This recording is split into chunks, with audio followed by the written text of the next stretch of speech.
There are things you should never reveal about yourself, not because you should become secretive, but because some information becomes dangerous when it falls into the wrong hands. Your plans, your weaknesses, your next move, your deepest insecurities, and sometimes even your biggest victories.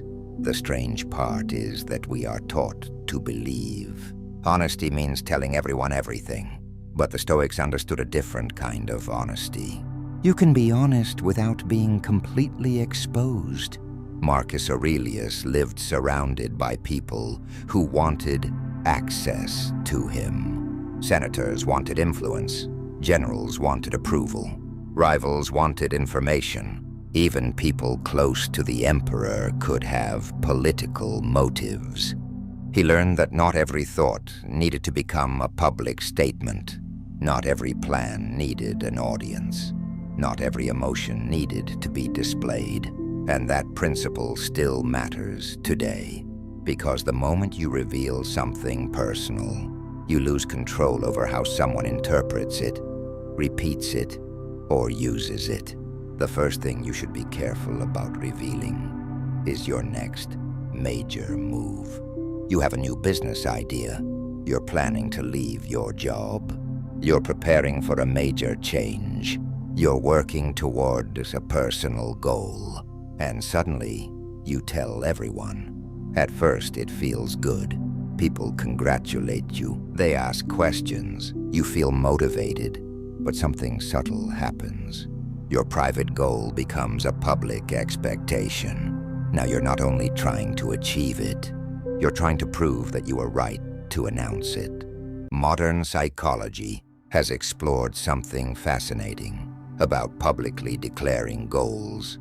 In some situations, receiving social recognition for an intention can create a feeling of progress before the actual work has been completed. You talk about becoming disciplined. You feel disciplined. You talk about starting the business. You feel like an entrepreneur.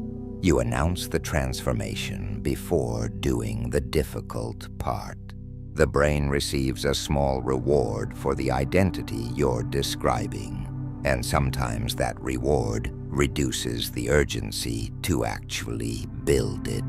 This is one reason silence can protect ambition. Epictetus emphasized focusing on action rather than reputation. What matters is what you actually do, not what you tell people you intend to do. A seed doesn't need an audience. It needs time. That's how your plans should be treated. Protect them while they're still fragile. There's another reason to stay quiet about your next move. People don't always react to your plans based on your best interests. Some will genuinely support you. Others may project their own fears onto you. You say, "I'm going to start something new." They answer, "That's risky." You say, "I'm changing my life." They say, "You won't last." You begin hearing their doubts before you've even given yourself a chance. Seneca understood how easily other people's opinions can disturb the mind. He spent much of his life around Roman politics, where information was power and personal ambitions were rarely simple. He learned that a person who constantly seeks approval becomes vulnerable to every opinion around them. The second thing you should be careful about revealing is your deepest weakness. This doesn't mean you should never open up. Healthy relationships require vulnerability, but vulnerability without trust can become exposure. There's a difference between telling someone you trust about a difficult part of your life and handing your deepest insecurity to someone who has already shown you they don't respect boundaries. If someone knows exactly what makes you insecure, they know exactly where to aim during an argument. If they know what you're afraid of, they can use fear to influence your decisions. If they know what you desperately want, they may understand how to control you. That's why trust should be earned slowly. Not everyone who asks personal questions deserves personal answers. Marcus Aurelius lived with this reality every day.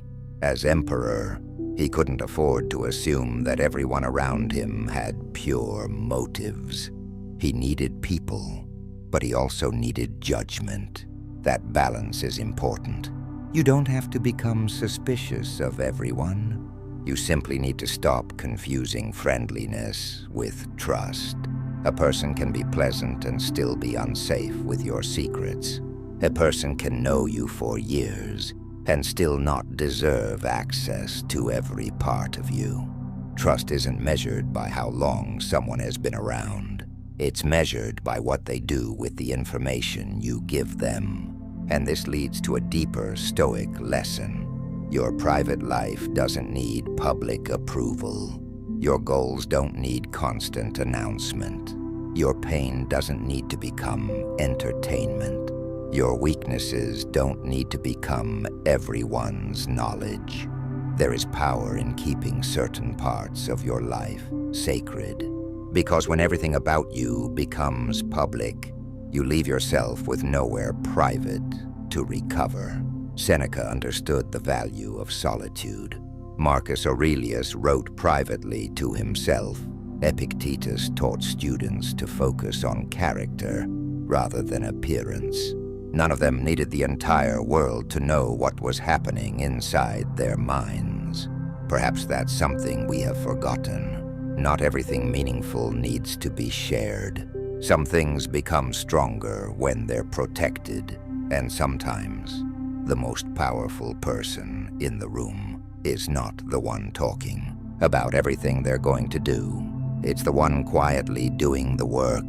The third thing you should never reveal carelessly is how much you need someone's approval.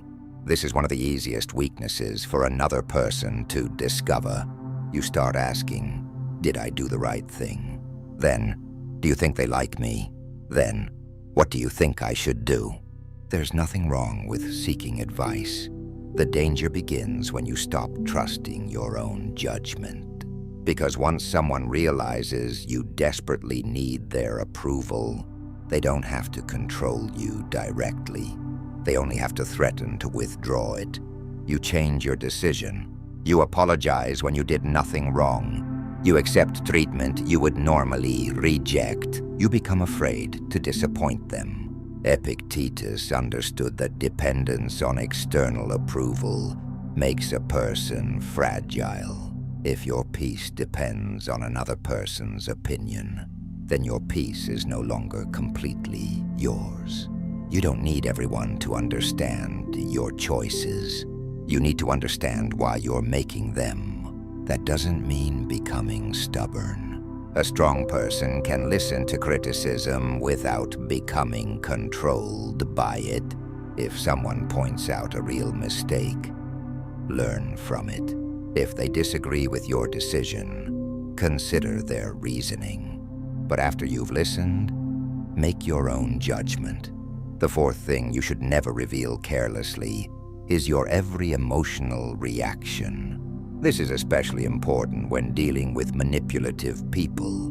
If someone knows exactly what makes you angry, jealous, insecure, or afraid, they may eventually learn how to control your behavior. You react. They learn. You react again. They learn more. Eventually, they know which buttons to press. Marcus Aurelius understood the importance of mastering reactions. As emperor, he couldn't afford to let every insult determine his behavior. If a politician angered him, anger couldn't become the decision maker. If a general disappointed him, frustration couldn't replace judgment. He had to create space between emotion and action. You can do the same. Someone sends you an offensive message. Don't answer immediately. Someone criticizes you publicly. Don't rush to defend yourself. Someone tries to make you jealous. Don't give them the satisfaction of seeing the reaction they wanted. A calm response doesn't mean you don't care. It means you refuse to let emotion drive the vehicle. Modern psychology calls this emotional regulation, the ability to notice an emotion without automatically acting on it is one of the foundations of psychological resilience. Your feelings are real, but they are not always instructions. The fifth thing you should never reveal carelessly is everything about your financial situation. People often underestimate how much information money reveals. What you earn, what you own, what you owe, what you are planning to buy, how much you have saved. These details can change the way people interact with you. Some may become jealous, others may become dependent. Some may begin asking for favors, and others may judge your worth entirely through money. Seneca was surrounded by wealth and power, yet he repeatedly warned about becoming enslaved to possessions. Money can provide comfort, but making it part of your identity creates another form of dependence.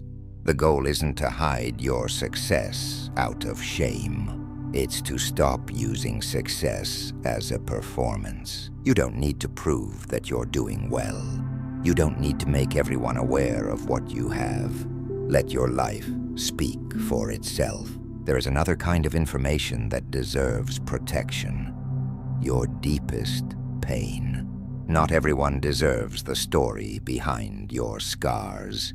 This doesn't mean suffering alone. Talk to people you genuinely trust. Seek help when you need it. But understand the difference between vulnerability and exposure. Vulnerability creates connection with the right people. Exposure gives the wrong people information they can misuse. Seneca understood the value of choosing companions carefully. The people closest to you should make it easier to become honest. Disciplined and peaceful, not make you regret being honest. So how do you know whether someone deserves access to the private parts of your life? Watch what they do with small information. If they gossip about other people, eventually they'll gossip about you. If they constantly mock someone's vulnerability, don't assume yours will be treated differently. If they repeatedly break small promises, don't give them your biggest secrets. Character reveals itself through patterns, not promises, not words, patterns. And perhaps that's the deepest lesson behind these 5 things. Privacy isn't about becoming mysterious. It's about becoming intentional. You don't need to tell everyone your plans. You don't need to reveal every weakness. You don't need to chase approval. You don't need to display every emotion. You don't need to make your finances public. And you don't need to turn your deepest pain into public information. There is a quiet strength in having a part of your life that belongs only to you. Marcus Aurelius had an empire. Seneca had wealth and influence. Epictetus had students who traveled to hear him. Yet the greatest part of their philosophy wasn't about controlling other people. It was about controlling access to yourself, your attention, your judgment, your emotions, your character, your private world. The world doesn't need to know everything about you. Some things are better protected than explained. Because when you stop giving everyone access to your inner world, you discover something powerful. Silence isn't emptiness. Sometimes silence is self-respect.